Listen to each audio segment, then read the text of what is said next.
There are deaths that silence the world, and then there are deaths that make the world ask, did we ever truly know what happened?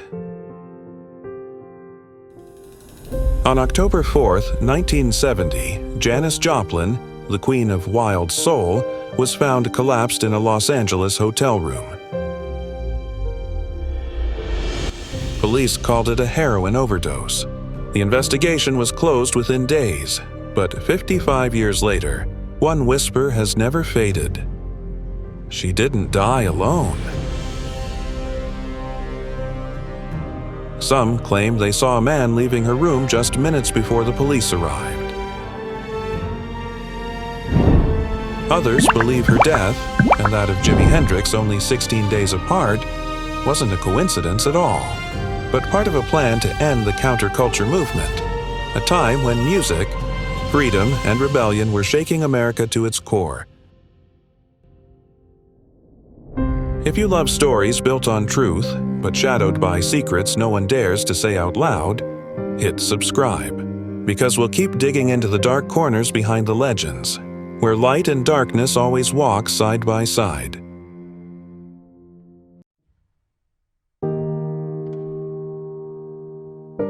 Port Arthur, Texas, a small town on the edge of the Gulf of Mexico, where the sea breeze carries the taste of salt and dreams that never quite take flight. It was there, on January 19, 1943, that a baby girl named Janis Joplin was born. No one could have imagined that this child would one day shake the very foundations of American music. From an early age, Janis was different. Wild, frizzy hair, a raspy, smoky voice, deep, sad eyes that seemed to hold an entire ocean of loneliness. While other girls learned how to wear makeup to be liked, Janis clung to an old guitar and a small notebook filled with scribbled poems about pain. She was mocked for her acne, for her weight, for not being pretty enough. They called her the ugly duckling, and that laughter haunted her throughout her school years. But from those wounds, music began to bloom. Every time she sang, the pain turned into a voice, raw, gritty, and so real it sent chills down your spine. It was the cry of a soul abandoned, trying to find a way out of a world that refused to listen. No one knew then that the lonely girl from Port Arthur would become an eternal flame of America's counterculture generation. What do you think about this? Don't forget to hit that subscribe button so you won't miss the hidden stories behind Hollywood's brightest lights.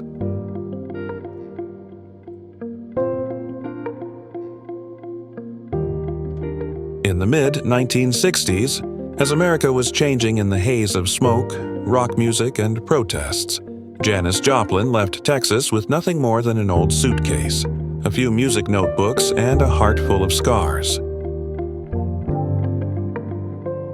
She arrived in San Francisco, a city of freedom and chaos, where every lost soul believed music could save them. There, Janis joined the band Big Brother and the Holding Company, an unknown group at the time, but one that carried the fire of a generation. And the moment she sang on stage for the very first time, everything changed. Her voice, raspy, fierce, and raw like an open wound, froze the crowd. No longer the outcast girl from Port Arthur, Janis had become a storm. Her breakthrough came in the summer of 1967 at the Monterey Pop Festival. When she performed Ball and Chain, thousands of people fell under her spell. Cass Elliot of the Mamas and the Papas sat in the audience, mouth open, tears streaming down her face. Janis wasn't just singing, she was screaming out the pain of an entire generation. A star born from the shadows. The more broken she was, the brighter she burned. And from that moment on, America knew it had just witnessed the birth of a legend.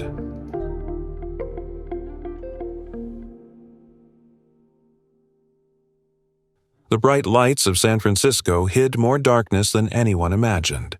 After her performance at Monterey, Janis Joplin became the name everyone in America was obsessed with. The press crowned her the Rebel Queen of Rock, and record labels immediately understood that her image, wild, drunk, and untamed, sold tickets. Whispers said that at after-show parties, she was encouraged to drink more, laugh louder, and live harder because nobody wanted to see a calm, peaceful Janis. They needed a broken, raw, burning flame, someone whose pain the audience could both idolize and consume. An old friend once said, "They didn't want her happy, they just wanted her drunk."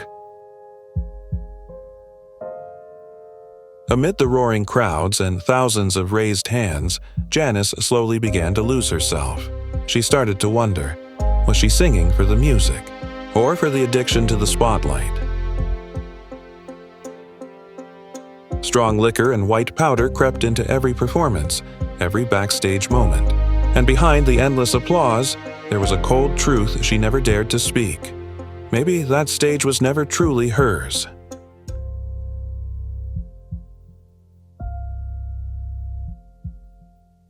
In 1970, inside the recording room of Sunset Sound Recorders in Los Angeles, Janis Joplin was working on her new album, Pearl. For the first time in years, she seemed at peace. Friends recalled Janis had quit. She was smiling more, talking about starting over. The music of Pearl carried a different tone, brighter, lighter, as if she were finding her way back to herself. While recording Me and Bobby McGee, Janis sang with a smile on her face, and a sound engineer whispered, "That was the first time I ever saw her truly happy." But behind those melodies was a soul that was tired. The pressure of fame, unfinished contracts, and promises that were never kept weighed heavily on her shoulders. Every night when she left the studio, she walked out alone. And sometimes, loneliness is stronger than any drug.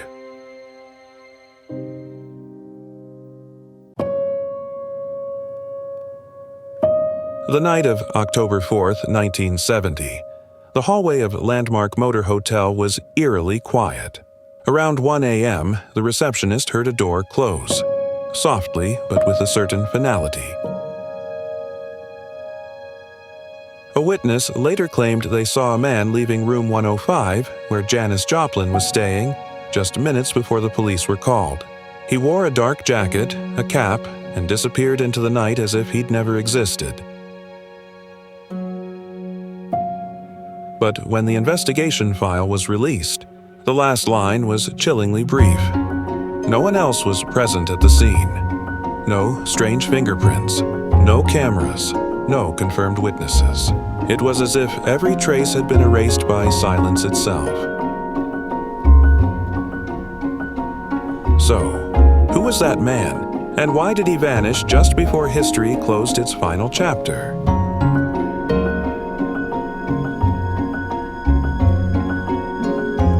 On the morning of October 4th, 1970, a staff member at Landmark Motor Hotel knocked on the door of room 105, the room Janis Joplin had been staying in while recording her album, Pearl. No one answered. When the door opened, she was found lying motionless beside the bed. On the table, an unfinished bottle of vodka and a pack of cigarettes. The official report read, "Cause of death, heroin overdose, combined with alcohol. Accident." Some friends later said she may have slipped and hit her nose on the floor, rupturing a blood vessel before she stopped breathing. There were no signs of struggle. The room was tidy. Everything seemed to fit too perfectly. Almost staged. Janis had once said, "I just want to live. I don't want to die for rock and roll." Yet that morning, the strongest voice of the 1960s went silent, in what was called an accident, one suspiciously flawless.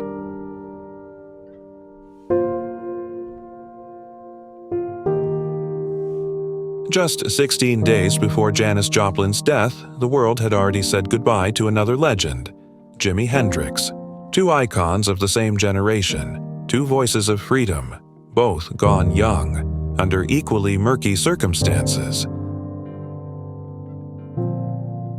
Many music historians believe that this couldn't have been mere coincidence. By the late 1960s, America was trembling under the wave of counterculture, rock music, hippies, drugs, and anti-war songs. Their voices didn't just stir up concert halls, they stirred an entire system terrified of change.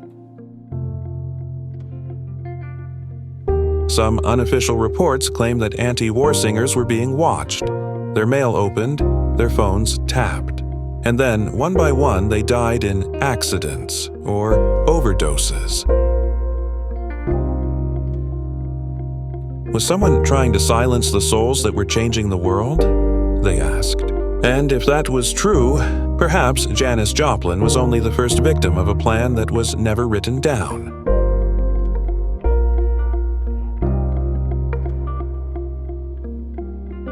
A few months after her death, Janis Joplin's album Pearl was released.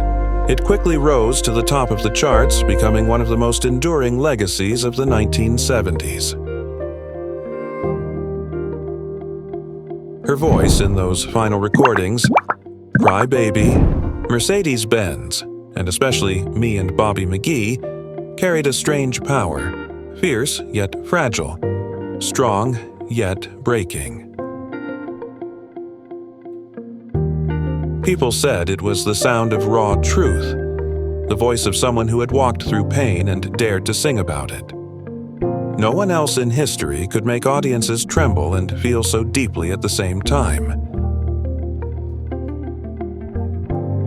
But between the glory and the legend, there remains a silence that has never been filled. Every time Janis Joplin's name is spoken, the same question lingers in a whisper. That night, in room 105, was she really alone?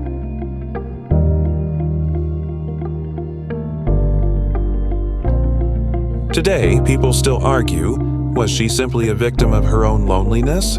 Or was her death the final line written by an invisible hand, a way to end a rebellious era the world could no longer control? As the melody fades into the sound of the ocean breeze, we see her ashes scattered over the Pacific, as if her soul had finally returned to the freedom it had always longed for. And every time Me and Bobby McGee plays, the same question lingers. If Janis's death was a message, who sent it, and are we truly listening? Yet if you believe that every legend holds a hidden secret, hit subscribe and join us as we continue uncovering stories that are real, tragic, and hauntingly beautiful.